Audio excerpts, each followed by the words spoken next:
16 de abril é o Dia Mundial da Voz. Hoje eu converso com especialistas sobre os cuidados que precisamos ter e o que pode comprometer a qualidade da voz. Para essa conversa eu recebo a Adriana Rachia, que é presidente da Academia Brasileira de Laringologia e Voz. Seja bem-vinda. Olá a todos, muito obrigada pela oportunidade. Em nome da Academia Brasileira de Laringologia e Voz, é um prazer estar aqui para a gente discutir um pouquinho sobre esse assunto tão interessante e importante para a gente. Obrigada por ter aceito o convite. Também tenho aqui nos nossos estúdios Saulo Lima de Oliveira, que é otorrinolaringologista da Associação Brasileira de Otorrinolaringologia e Cirurgia Cérvico-Facial. Seja bem-vindo. Perfeito, também muito obrigado, um assunto muito importante, espero que seja de bom proveito para todos. Que agradeço. Bom, vamos falar um pouquinho sobre essa questão da voz. O quanto ela é importante, né? E quantas mensagens ela pode passar se ela estiver em qualidade. O que significa qualidade de voz, por exemplo, Adriana? Se for ver, né, a voz é um veículo tão importante de comunicação, né? Não só socialmente, da gente falando dentro das nossas casas, mas é o meio da gente se comunicar com os outros, é o principal meio. E além disso, é a ferramenta principal aí de trabalho para tantas pessoas, né? Então a gente considera mais ou menos 1/3 das profissões tem a voz como ferramenta mais primordial, mais básica do trabalho. Então, para todos nós a voz é importante, né? E ter uma qualidade vocal, uma saúde vocal vai trazer impacto na nossa vida cotidiana, mas também na nossa atividade laboral para quem trabalha com a voz. Saulo, em que momento a gente pode perceber que está com um probleminha na voz ali? Acho que é importante prestar atenção nas mudanças de padrão. Então, eu tenho um desempenho, uma característica vocal e aquilo passa a chamar atenção. Às vezes, deixo de conseguir cumprir algumas funções que eu tinha, ou isso chama a atenção de outras pessoas. Então, uma observação do tipo, nossa, sua voz não era assim, alguma coisa está diferente. Esse é o momento que a gente pode até tentar fazer uma associação, uma causa para aquilo, mas se durar muito tempo, a gente precisa ligar um sinal de alerta.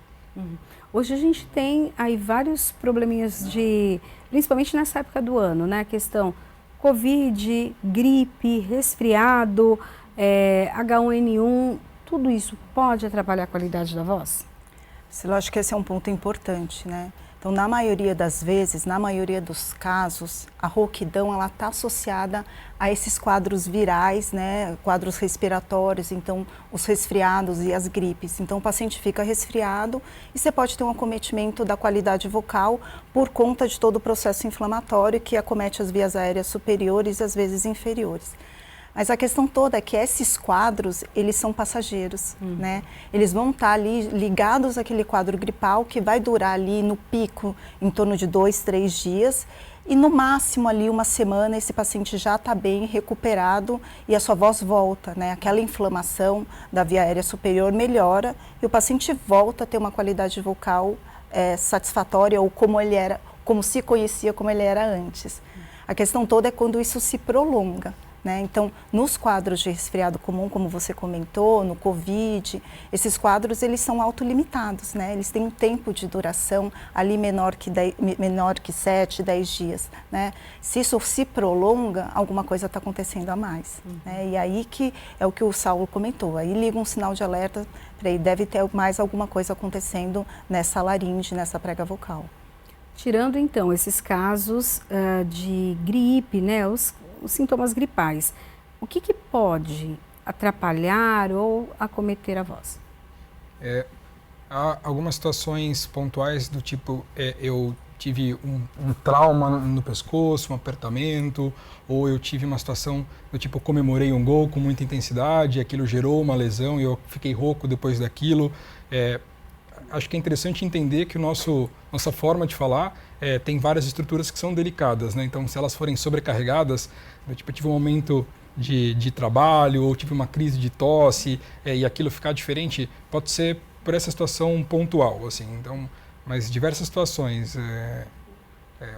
Eu acho que é importante lembrar que a nossa voz faz parte do nosso sistema respiratório.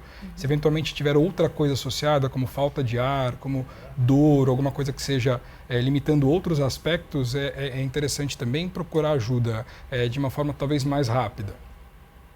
Isso pode ser sinal de alguma doença mais grave? Pode significar alguma coisa mais grave, que até tenha uma janela de oportunidade para ser tratada, para ser resolvida, que pode virar uma urgência, uma emergência. Uhum. No caso dessa parte então respiratória, a questão do câncer, que existem algumas áreas que são afetadas, é comum ou não? Ou é mais comum, por exemplo, quem é tabagista? Então, o câncer de laringe, ele é o terceiro tumor mais prevalente na região da cabeça e pescoço, tirando os cânceres de pele, tá? Então, a gente tem o câncer de pele, realmente é o campeão, mas tirando o câncer de pele, 1/3 dos tumores que acontecem na região de cabeça e pescoço vão acometer a laringe. Então, é um tumor mais frequente em pacientes tabagistas, então o fator de risco principal é o cigarro, né? Seja ele cigarro de fumo, cigarro de corda, o cigarro normal, ele é o fator de risco mais comum, então ele aumenta a chance de você ter uma doença, né, um câncer de laringe em torno de 10 vezes, sendo que tem alguns estudos americanos que falam em 15, 30 vezes um risco aumentado em relação a um paciente que não fuma. Né? Então, o tabagismo, sim, é um fator de risco o principal, vamos dizer assim, fator de risco para o desenvolvimento de um câncer de laringe. E a gente percebe até que quem fuma parece que uma rouquidão junto, né? É por causa disso? São todas essas, até substâncias que estão no organismo da pessoa? Então, o cigarro tem diversas substâncias, né? Então, assim, ele tem, não é só o calor do cigarro, mas ele tem umas 300 substâncias que têm impacto ali dentro na corda vocal. Então, ele gera um processo inflamatório crônico e na regeneração você pode ter transformações daquelas células. Então, o cigarro vai dar uma cordite, que a gente chama de uma inflamação na prega vocal inicialmente. Você pode ter uma potencialização para ter um câncer de laringe, mas você tem algumas outras alterações causadas pelo cigarro que não necessariamente nem todo paciente que fuma vai ter câncer de laringe, né? Mas os pacientes que fumam são mais predispostos a ter lesões nessa corda vocal. Então tem uma situação que acontece na prega vocal que a gente chama que é uma doença, né? Que a gente chama de edema de Heinck. É uma lesão que acontece dentro da prega vocal, é uma cordite, é uma inflamação crônica, em que você tem uma deposição ali de uma substância amorfa dentro da prega vocal e que isso é uma lesão benigna, acho que esse é um ponto importante, né? É uma lesão que não é tumor, mas que ele vai mudar o timbre, a qualidade de voz do paciente.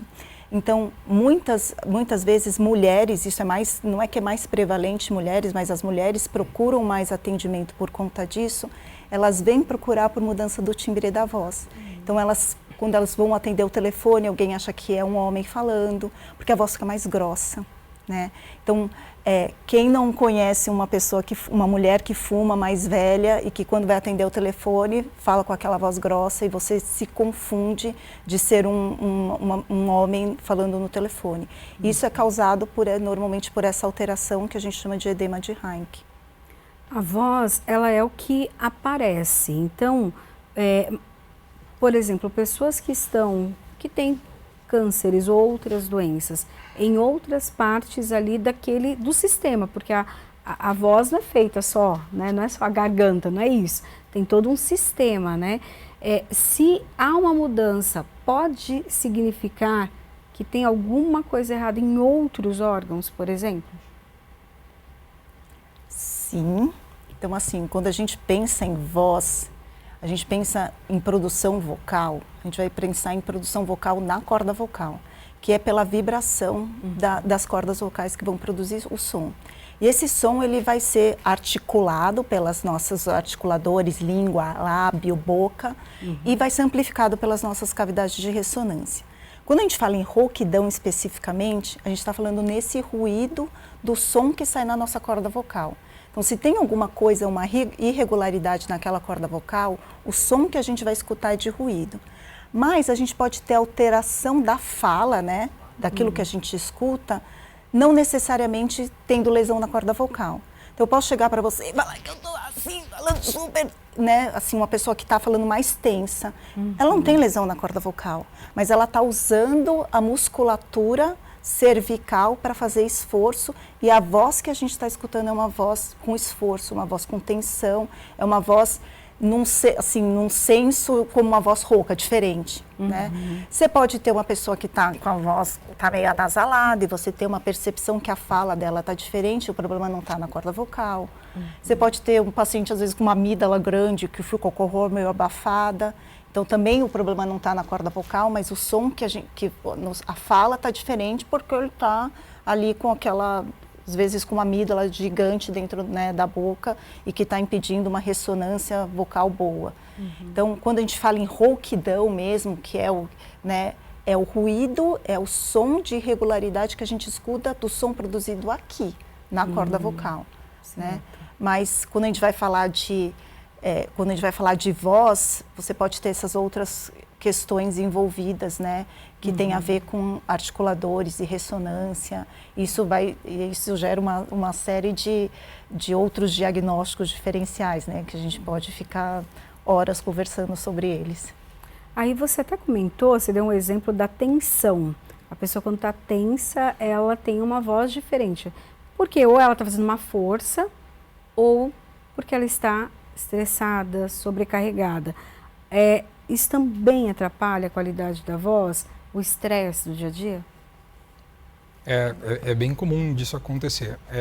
A curto e a longo prazo. Então, a gente pode perceber que alguém está com alguma questão, um nervosismo, durante o momento que fala, mas se eu falo de forma constante e tensa, eu posso gerar uma lesão nesse meu aparelho fonador, em toda essa composição que configura a minha voz. Então, existem algumas lesões, alguns machucados na prega vocal que são fonotraumáticos, né? Que a gente sabe que tem a ver com esse mecanismo de abuso da fala ou uma fala persistente, que gerando algum tipo de alteração que passa a ser uma coisa mais crônica. E aí é um ponto de atenção, porque às vezes as pessoas se identificam com aquela voz e aquela voz tem bastante relação com a personalidade, mas muitas vezes ali também tem uma lesão que pode ser tratada e pode inclusive melhorar essa característica vocal, porque muitas vezes quem fala com tensão acaba tendo queixas do tipo: eu fico cansado no final do dia, eu percebo que eu estou fazendo muito esforço. E às vezes, para um profissional que faz essa avaliação, ele consegue perceber mudança na musculatura do pescoço, na tensão, na expressão facial. Então, mesmo que seja uma coisa que existe há muito tempo, que dê característica para aquela pessoa, é interessante que haja uma avaliação do profissional, porque às vezes ele melhora a qualidade de vida. Então, existem formas melhores de você falar, sem perder a sua personalidade, mas que não te deixe cansado e que consiga fazer com que você persista naquela profissão, aquelas características, mas sem deixar que isso gere uma doença.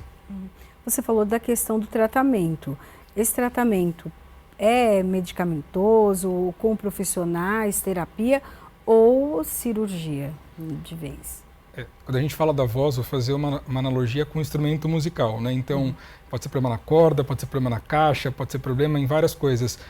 O tratamento vai depender muito do tipo de problema que eu tenho. Então, esses problemas relacionados à tensão, eu poderia me beneficiar de exercícios, de uma avaliação, autoavaliação, ouvindo a minha voz, tendo um profissional como um fonoaudiólogo orientando uma melhor forma de falar. Mas existem lesões, existem alterações nesse aparelho que elas estão me dando suspeita de ser alguma coisa mais séria. Um tumor, por exemplo, e aí eu vou precisar de um procedimento cirúrgico. Mas tudo isso vai depender de uma boa avaliação com um profissional, um médico otorrinolaringologista, que tem uma série de ferramentas para conseguir estudar esse aparelho fonador, todos esses órgãos que fazem com que a gente tenha uma voz. Ele vai conseguir identificar essa alteração e propor um tratamento, mas é bem variado. Na puberdade para a adolescência já tem a mudança da voz, né? Até a gente às vezes brinca, né, ou disfarça, né, para eles não ficarem constrangidos, quando tem aquele, até desafina, né, a voz, principalmente dos meninos. Isso depois passa, a voz entra ali num estado normal, mas a mulher depois passa também por uma outra mudança hormonal, né? Quer dizer, ela passa por várias, seja ou numa gravidez, ou depois realmente menopausa. Pode afetar a voz? Cecília, vou voltar um pouquinho, porque eu achei esse assunto interessante assim, de comentar. Existe um processo que a gente chama de muda vocal, que acontece tanto nos meninos quanto nas meninas. É mais visível nos meninos, porque os meninos passam de uma voz mais aguda, que é a voz mais infantilizada, para uma voz mais grave, uma voz mais masculina, né? Então, essa muda vocal vai acontecer ali com seus 13, 15 anos, né? Então, vou falar um pouquinho mais da muda vocal masculina. Então, você tem um efeito hormonal dentro daquela laringe, com o crescimento da prega vocal, com ganho de massa muscular e também com o desenvolvimento da laringe, que a laringe também cresce, né? Isso faz com que esse menino passe por esse processo daquela voz que fica desafinando, que às vezes sai agudo, sai grave, todos os meninos passam, né? Só que tem algumas situações em que essa muda vocal não acontece de uma forma completa, e a gente até chama de muda vocal incompleta, né? Então são crianças que na hora, assim, eles não conseguem fazer, eles ficam no timbre de voz ainda mais... eles não passam pela muda vocal, né? Então, eles ficam ainda com aquela voz infantilizada. Isso traz uma série de consequências para aquele indivíduo, né? Então, e existe tratamento para isso, né? Então, assim, uma avaliação médica inicial para ver o que está acontecendo ali, porque pode ser alguma coisa orgânica que a gente precisa avaliar, mas também, na maioria das vezes, é algo funcional. Então, entrando nesse leque aí de também terapia exclusivamente disso, a gente tem pacientes que vão se beneficiar muito de fonoterapia, porque eles não conseguem, eles falam o que a gente chama de falsete mutacional. Eles ficam o tempo inteiro, assim, eles passaram pela muda orgânica, a laringe cresceu, a prega vocal cresceu, eles ganharam massa muscular, mas eles ainda ficam falando fininho. Por quê? Porque eles estão num padrão ainda infantilizado, embora eles tenham todo arsenal ali para poder falar no grave. E eles ficam nesse falsete. E aí a fonoterapia ajuda muito para trazer essa voz para uma voz mais compatível com a idade e o gênero daquele adolescente, né? E em algumas situações você não tem uma resposta tão eficaz da fonoterapia. E a gente tem uma cirurgia também para isso, né? Então, a gente consegue ajudar os pacientes em problemas funcionais, que ou seja, você não tem nenhuma lesão ali na prega vocal, né, como na tensão muscular, e que tem impacto na qualidade vocal daquele paciente, mas também nos problemas orgânicos, né, que aí são nos nódulos, nos pólipos, nas lesões de prega vocal, no edema de Reich, mulher que fala com a voz grossa e que quer voltar a ter uma voz mais compatível com o gênero dela. E aí a gente pode pensar num tratamento cirúrgico. Então, o diagnóstico médico e essa avaliação é essencial para que a gente delineie, né, o caminho que esse paciente pode seguir para ter uma melhor qualidade vocal. Mas até a mudança hormonal feminina, ali, principalmente menopausa, tem alguma mudança? Não? Tem uma perda de massa muscular, né? Então, as mulheres, às vezes, que a gente chama de presbifonia, ficam, às vezes, com uma atrofia muscular, ficam, às vezes, com a voz mais fraca. Tem algumas mulheres, pelo desbalanço hormonal, às vezes fica com a voz um pouquinho mais grave do que elas tinham antes, né? Então, você também tem uma voz mais fraca, às vezes mais agravada, com pouca modulação, com o timbre mais difícil, né? A gente também, com a idade, a gente também vai perdendo essa questão da precisão articulatória, então a gente articula menos, então a gente tem menos intensidade, né, na nossa voz, né? A musculatura do rosto também, rosto, né? Pulmão. Fragilizando. Né? Então, isso tem como voltar ou não? Se a pessoa perde, começa a sentir essa voz mais fraca, um pouco mais grave, consegue reverter ou não? Tem exercício, então é igual à academia. Aqui é músculo, prega vocal, vibração, é tudo muscular. Então a fonoterapia realmente, né, um trabalho com fonoaudiológico bem preciso para trabalhar essa musculatura laríngea e musculatura articulatória ajuda muito, respiração também ajuda muito. Então, terapia com fonoaudiológica, e a gente tem umas injeções de substâncias em prega vocal. Então, do mesmo jeito que a gente injeta ácido hialurônico nas nossas ruguinhas, assim, a gente também pode injetar ali na prega vocal para harmonizar, dar mais substância ali, dar mais corpo naquela prega vocal e fazer com que essa prega vocal tenha uma vibração melhor. Então existem coisas para fazer para melhorar. Fala um pouco para a gente também sobre essa questão da asma, da bronquite, essas doenças que já são respiratórias, sinusite. A pessoa que tem com muita frequência, às vezes dá a impressão que ela também tem muita garganta inflamada. Sempre está com um probleminha de garganta, sempre está reclamando de dor de garganta. Tem ligação? Tem ligação. Então, para eu conseguir ter uma voz, eu tenho uma fonte de ar que está passando aqui para baixo, que vai passar por uma área mais estreita, que é onde tem as pregas vocais, e ela vai ressoar aqui, nessa região superior, filtrando aí, articulando esse som. Então, qualquer coisa que aconteça nesse caminho pode trazer repercussão na voz, né? Às vezes é até um achado indireto. Por exemplo, eu tenho que respirar mais rápido e eu preciso falar, e às vezes eu preciso coordenar fala e respiração, e nesse momento a minha voz pode ficar um pouco mais fraca, mais tensa, mais entrecortada. Então, muitas vezes as soluções que a gente vai ter para melhorar a voz, elas vão ser indiretas. Então, eu vou adequar um tratamento para uma asma, eu vou ajudar a tratar uma rinite, uma sinusite, e aí eu vou melhorar a minha queixa de voz. Nem sempre isso também é intuitivo. Um exemplo que muitas vezes está associado à alteração da voz e as pessoas não associam tanto é refluxo, por exemplo, né? Então, a laringe é um órgão que está onde tem as pregas vocais, ela está numa transição das coisas que são relacionadas à parte respiratória e à parte digestiva. Então, às vezes, uma coisa não necessariamente vinculada intuitivamente tem a ver. Então, se eu tenho um refluxo persistente, eu posso ter uma voz de baixa qualidade, às vezes com características bem específicas, do tipo eu acordo com a voz ruim e sinto uma queimação na garganta, e aí eu vou ter uma proposta de tratamento de refluxo, por exemplo, e vou conseguir melhorar uma queixa relacionada à voz também.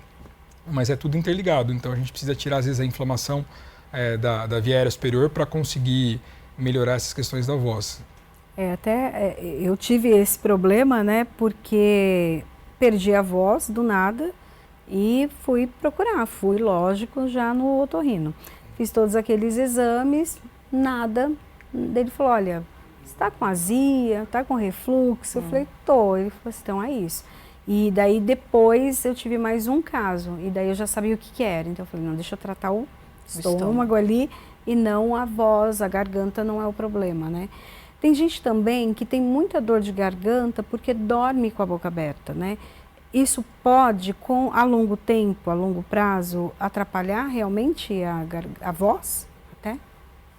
Tem uma situação ideal para o funcionamento da minha via respiratória, e uma característica importante é a umidade, né? Então, a função do nariz é aquecer e umidificar o ar. Então, se eu estou respirando pela boca, o ar entra mais frio e mais seco, isso atrapalha. Então, a prega vocal, ela tem uma superfície que tem um movimento bem delicado, e eu só consigo ter uma voz clara, perfeita, quando isso está acontecendo. A hidratação é uma coisa que interfere diretamente na vibração da superfície da prega vocal.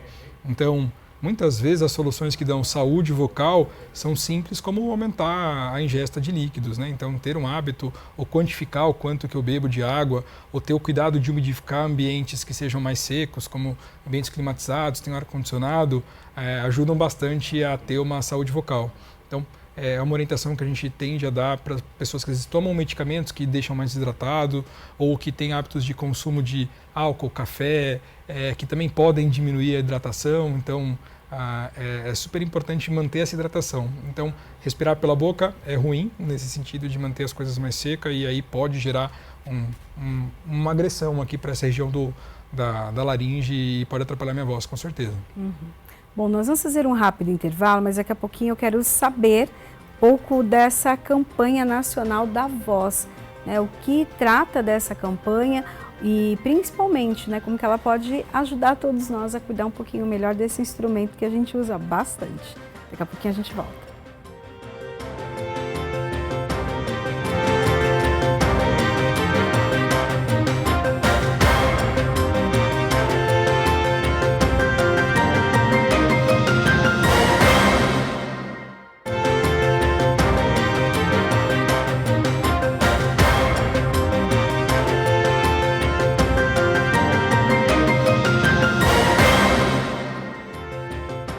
Estamos de volta com a Lesp em Pauta, hoje falando sobre a voz.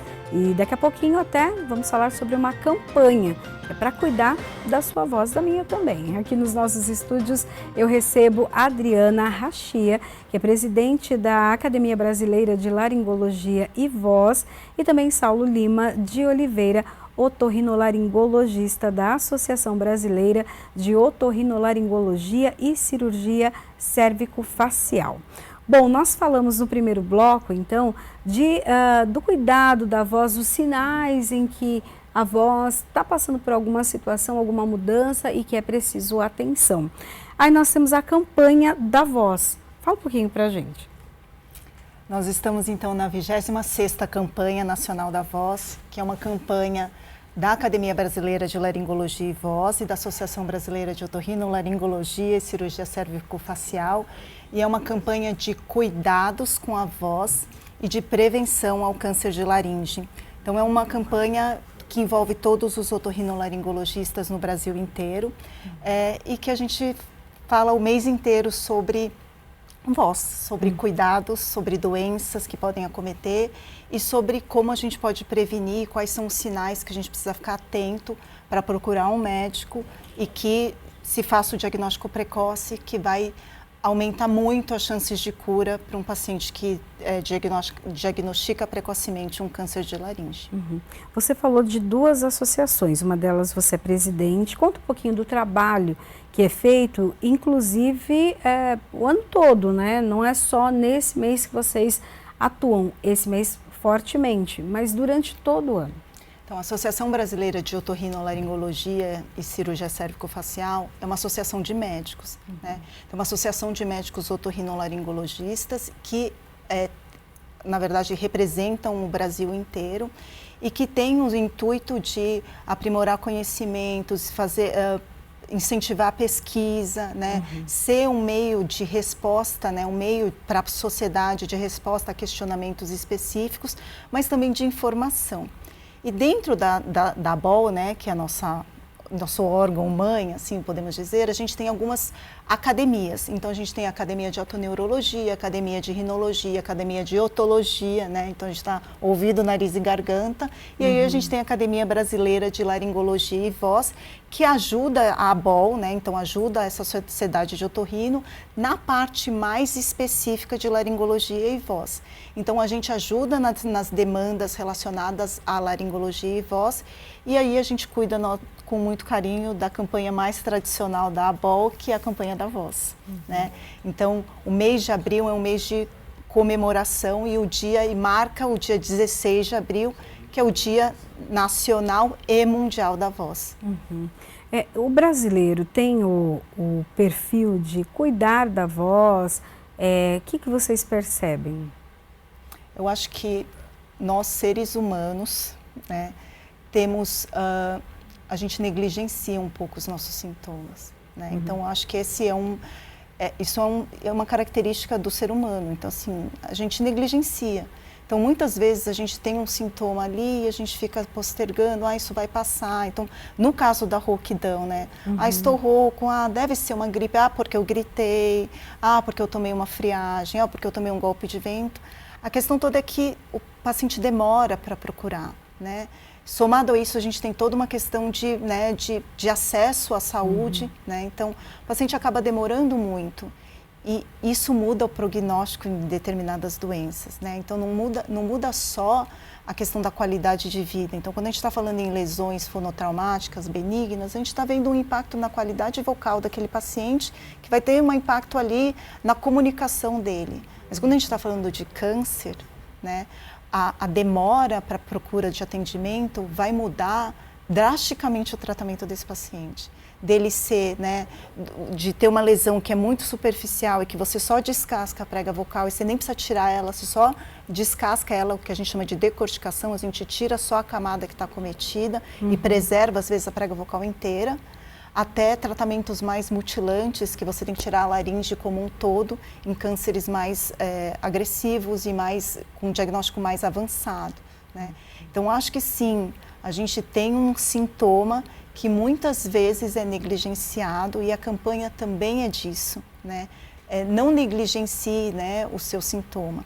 Então eu falo que não é só, assim, você tem que ter a percepção sua, mas muitas vezes, porque a gente tem esse hábito, essa cultura de vou deixar para depois, às vezes você tem que ser o veículo de transformação daquele, ou de ajuda para algum familiar, né? Então, seu pai, seu tio, seu avô, seu amigo está rouco, olha, sua voz mudou. Você já foi ver o que aconteceu?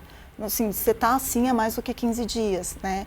Então, chamar atenção, porque realmente as pessoas negligenciam os sintomas, sabe? Deixam para lá, e muitos vão procurar, se você vai conversar com os pacientes que vêm com câncer de laringe, às vezes eles vêm realmente procurar depois de muito tempo, quando aparecem outras coisas, sabe?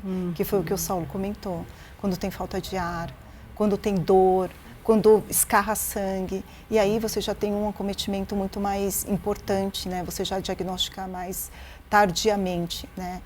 E aí você não consegue, você tem que ser, o tratamento tem que ser muito mais agressivo. Sim. Saulo, e no caso das políticas públicas, porque a maioria assim, a entrada, né, para um atendimento é ali com o clínico geral. Os clínicos até estão aptos para esse diagnóstico, não diagnóstico, mas para perceber que tem alguma coisa ali estranha e que o paciente precisa procurar um especialista?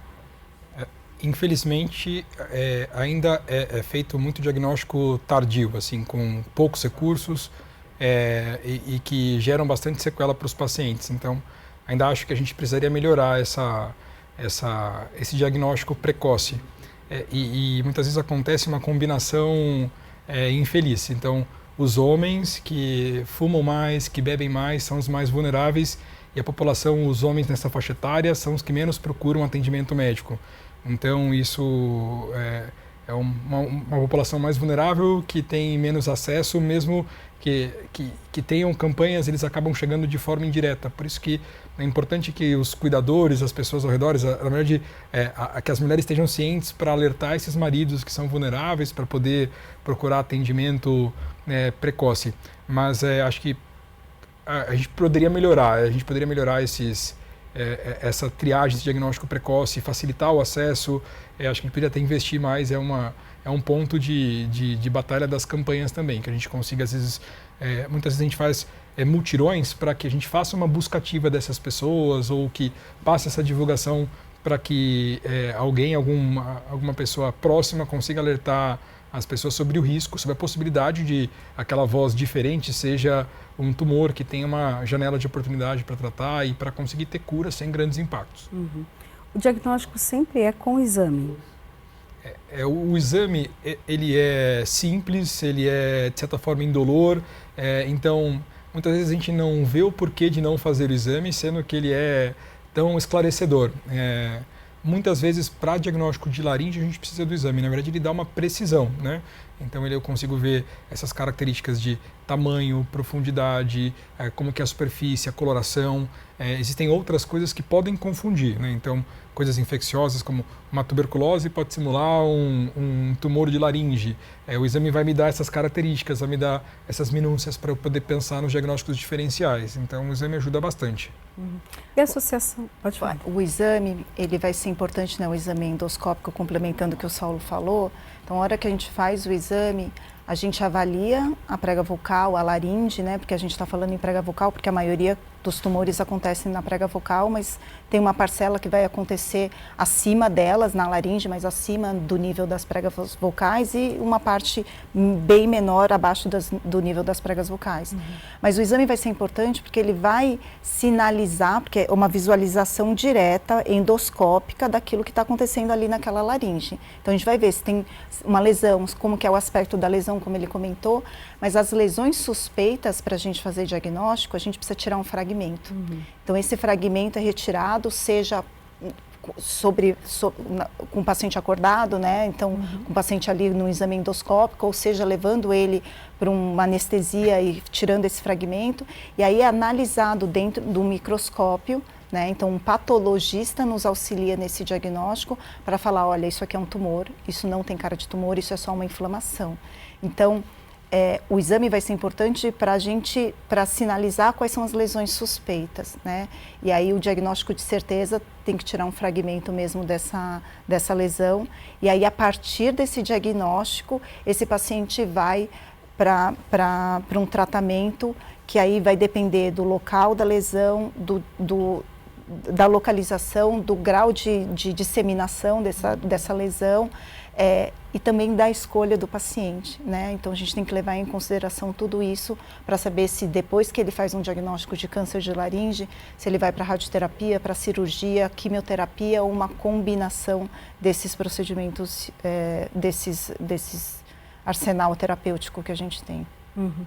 Esse exame, ele é rápido, demorado, é caro, barato? Então, a gente tem duas formas de fazer esse exame. É um exame endoscópico pelo nariz.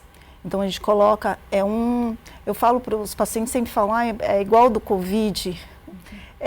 Eu falo que é um Covid melhorado, é um exame do Covid melhorado, porque é com alguém que sabe anatomia e a fibra é flexível, e a gente anestesia antes. Sim. Então a gente coloca um sprayzinho e coloca essa fibra flexível, que é muito fininha, por dentro do nariz, e aí do nariz ele vai chegar aqui na garganta, e aí a gente vai ver todo o trato vocal, a garganta, e ver as pregas vocais.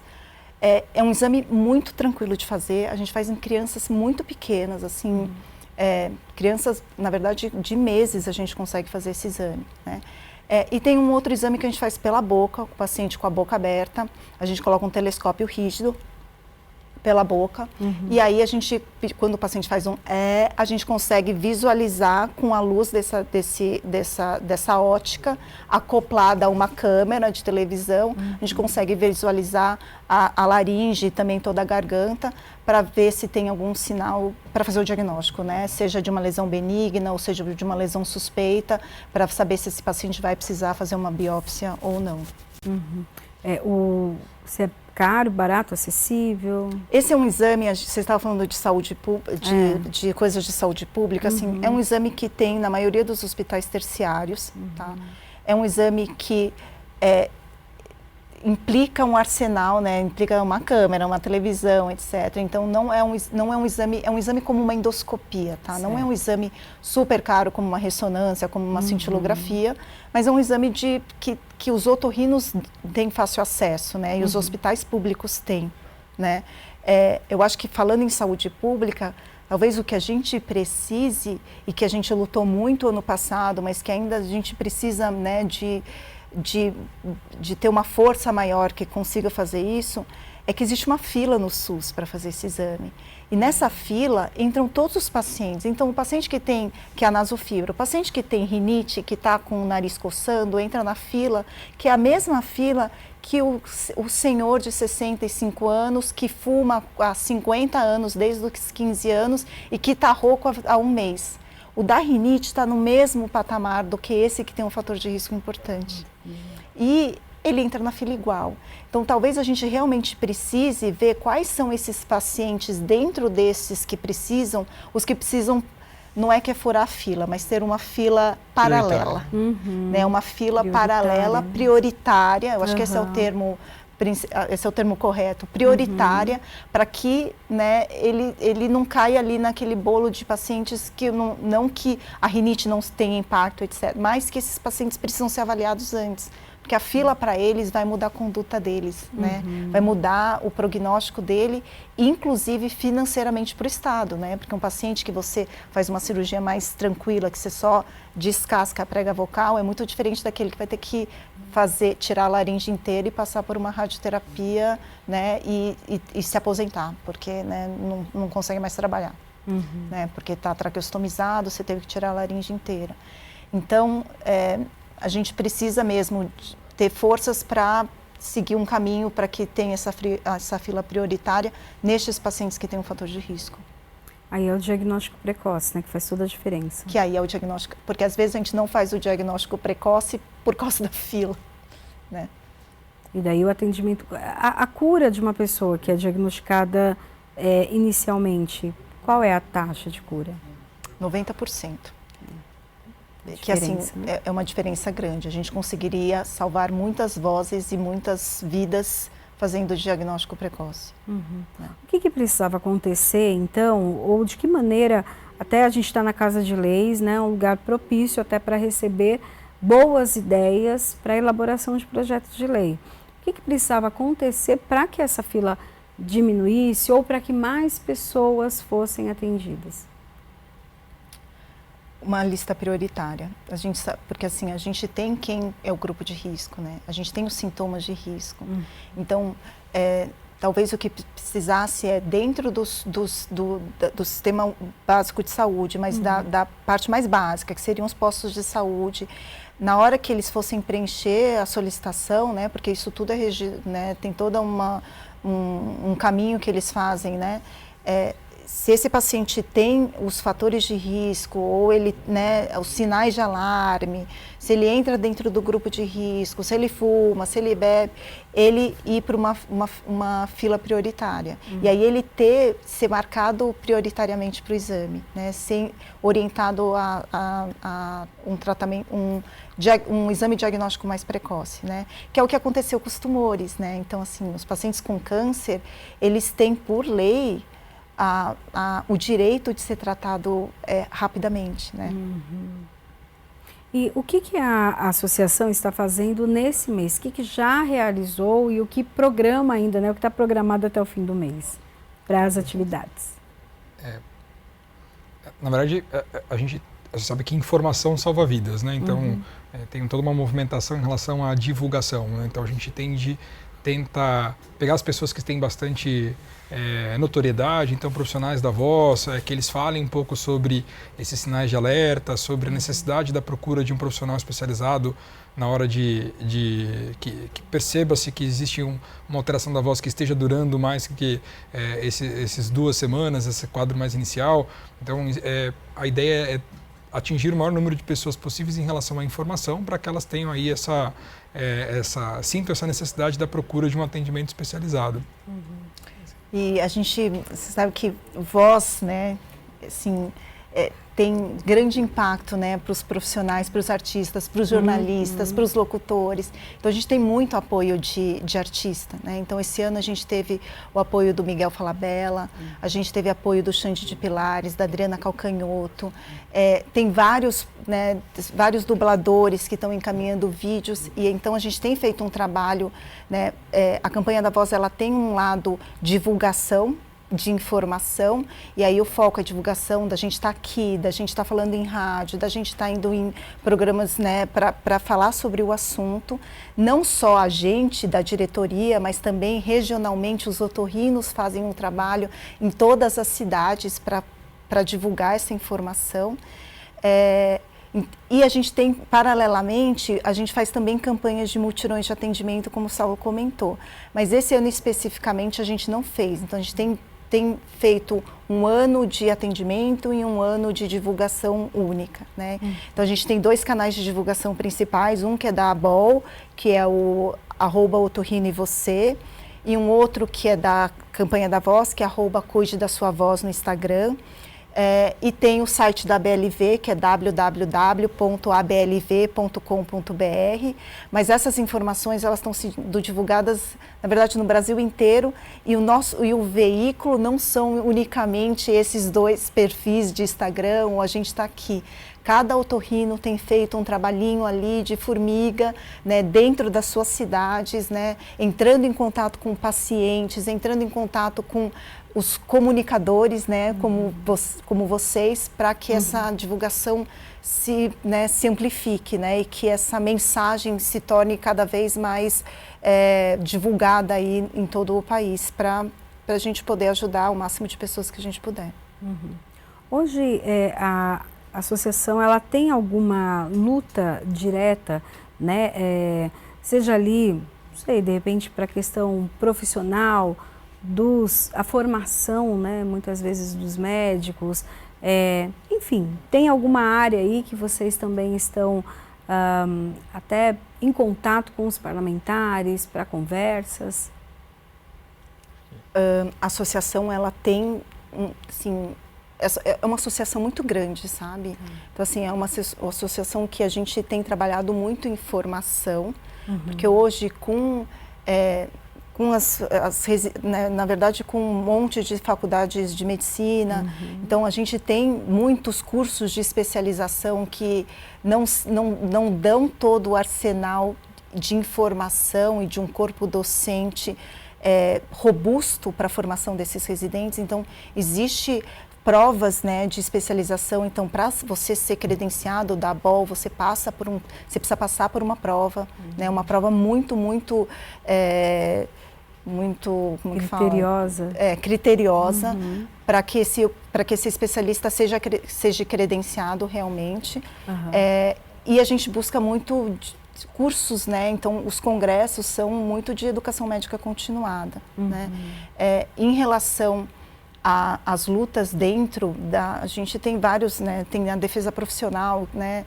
Tem braços de divulgação, de assessoria de imprensa. Então, assim, a ABOL é realmente uma instituição muito robusta que busca essa integração, né? De formar bons profissionais e também na verdade, não só formar, mas assim, fiscalizar também esses profissionais, né, a atuação destes profissionais, mas também de informação junto à sociedade.